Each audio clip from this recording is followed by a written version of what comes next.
My name is Jim Larocco. I was a career diplomat for over 30 years, mainly in the Middle East, also in the Far East.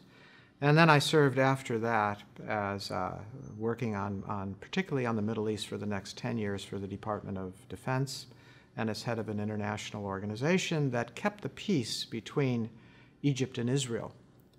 And I want to talk about that this morning because I was in Taiwan as the #2 person in 1993 when I had the typical Foreign Service experience. I get a phone call and they say, "We need you in Tel Aviv." And I said, "Really?" "Yes, we do." And I said, "When?" And they said, "Tomorrow." And I said, "Well, can you give me 4 days? I have a wife and 3 kids. I'll go to school." They said, "Well, they can stay there, but we need you." So off I went. And a few months after that, we had our agreement between the Palestinians and the Israelis, the Oslo Agreement.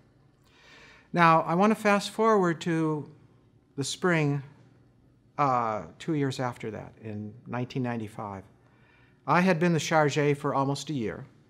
Tel Aviv is a difficult post. And Bill Perry was coming, the Secretary of Defense at the time. And Yitzhak Rabin was almost so depressed that it was very, very hard to even see him present at that time. We had such a string of terrorist incidents that had killed so many people. And he was so determined and had taken such bold risks for peace, and even he began to wonder.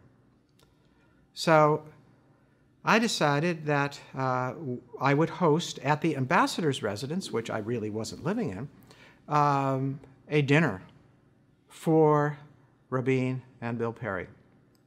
So at the beginning, I stood up and I said, "I would like to say some remarks and then a toast." And I could see Rabin kind of slumped over in his chair. And I said, "From 1978 to 1981, I was stationed in Cairo, and I worked on the Camp David Treaty, which was approved in 1979. Then our first child was born in 1980, at the beginning of the year. The Egyptians called her Noura, which means light, because her eyes were so radiant. We called her Stephanie. Anyway, she had a very difficult birth and had a massive knot in her neck.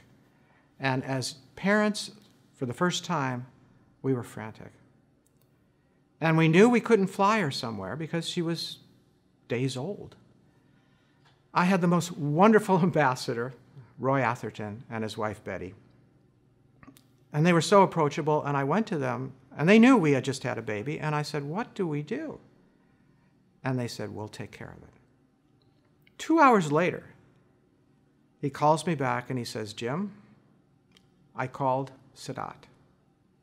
Sadat called Begin, and they agreed that you will be the first family to drive from Cairo to Jerusalem."